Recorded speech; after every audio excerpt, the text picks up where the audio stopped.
Yeah, wasn't expected. Obviously, I was just trying to do my best to be ready. He came and told me and, warm us that we're going to start out and, that formation and stuff. And told him, all right, yeah, we ran the ball really well in the first, couple of runs. And then after that, we kind of slowed up a little bit and then, got it back again in the back half of the game. So, obviously it's cool, big quarterback, but, we didn't come on top. So that's all that matters. So it sucks. But, props to the O-line. They did a great job. Everyone on the team did a good job. But, especially in the run game, did a really good job. So, I have a lot them to thank. When you look at the second half, do you take some pride in the way you guys did fight in the second half? Yeah, we weren't going to quit.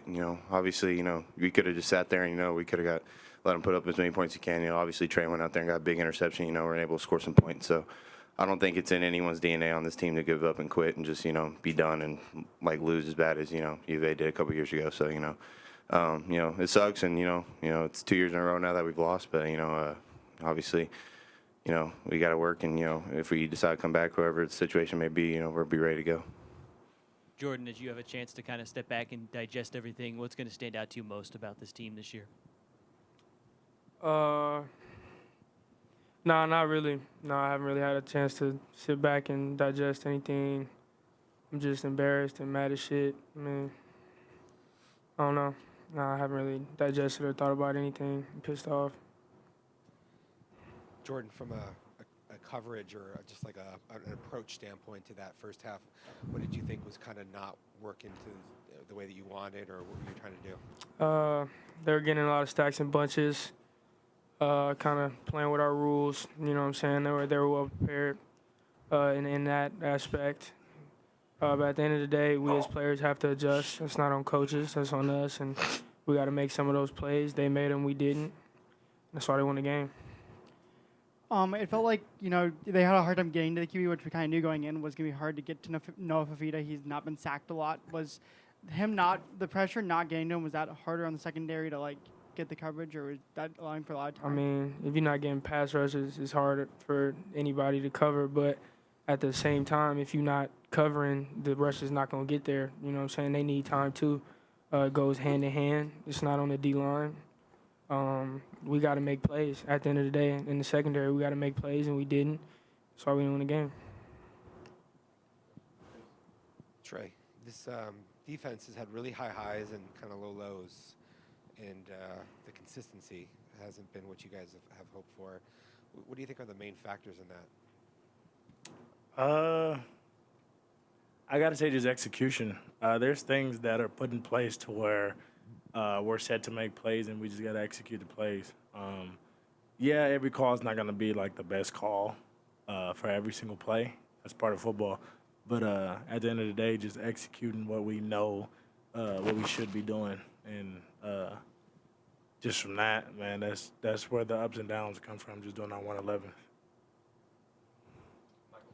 And then, Jalin, with Jaden getting back in, obviously, how do you feel he settled into the game as it went on?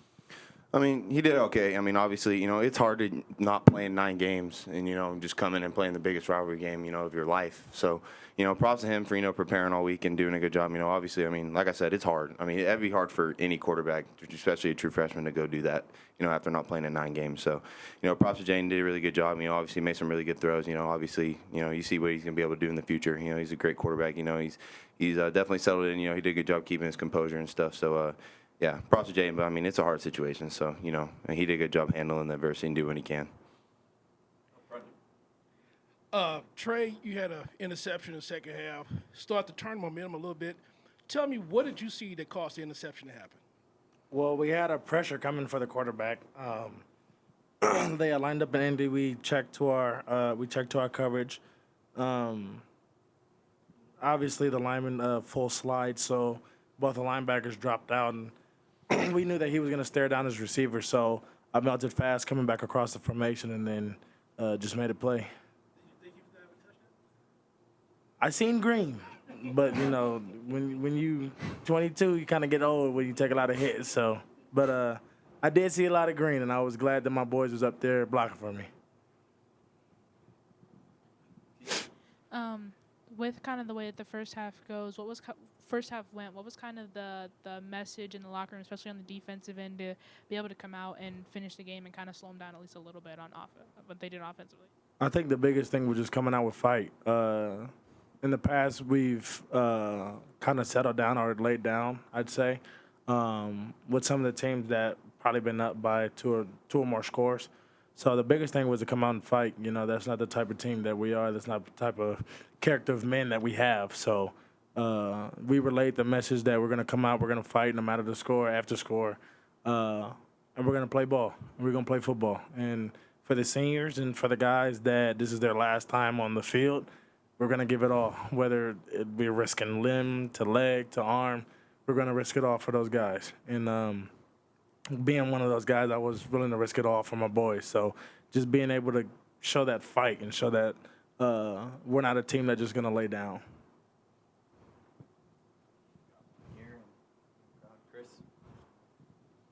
Just kind of building off what you're saying there, Trey, and Jordan and Jalin, for you guys too. You're veteran players, but this is like the first year of a culture, of a new culture. So, like, how does that feel when it comes in a season of disappointment, but what you guys are trying to build for the future? I can say for myself, I've been a part of 5 different cultures. And this is the first culture I genuinely bought into, whether it was the weight room, whether it was the playbook on defense, whether it was special teams, and just believing in what Coach echoes every day. And I love this culture. I wouldn't trade any place for where I am right now. And I love the guys that are in that room. I love the coaches. I love these players. As you can see, these players are dedicated to each other. You know what I mean? This not just, it's more than football. So for me, the culture that Coach has built is only going to get stronger and bigger. And I'm just saying, for the future, man, it's going to be something to see. Yeah, just to piggyback off what he said, I mean, what's the saying? Like, was it Rome wasn't built in a day or something? So it's just like, you know, it's tough. You know, I mean, when you go back and you kind of look at, you know, Coach Dillingham's past for a Florida State team that, you know, struggled. You know, when they staff first got there, and then now they're ranked 5th in the country. You know, so it takes time. You know, and a bunch of those players at the time were freshmen, and you know, kind of right now just trying to build that up, and you know, obviously get to where we want to be. You know, I think everyone did a great job. You know, obviously, you know, shout out to the seniors and just everybody that, you know, that's played their heart out today, and even the young guys that came out there and played for the seniors and played for all of us. You know, everyone did a good job, and obviously these two veterans that I play with. You know, obviously Trey 1 year and Jordan 3. I mean, it's been awesome, and no one quit. Everyone played hard. You know, obviously it sucks to lose this one, but you know, obviously that's what the offseason's for. It gives people motivation. So you know, yeah. But Coach Dillingham and everybody's doing a great job. There's no one that's not bought in. If you're not bought in, then they're free to leave. So. You know, that's kind of the mentality you're going in with, but I think we did a good job. Hey, Trey, Jake Seymour, Sun Devil Source. Dillingham has said that this seniors class has to kind of build a foundation for success down the road. Just from your perspective, as someone who's been around 5 different cultures, what are the necessary steps that need to continue to happen to find success in the next few years? I'd say grit. Being around a lot of coaches and having coaches come in and out of a program, it can mess up a lot of the players' thought process and mental.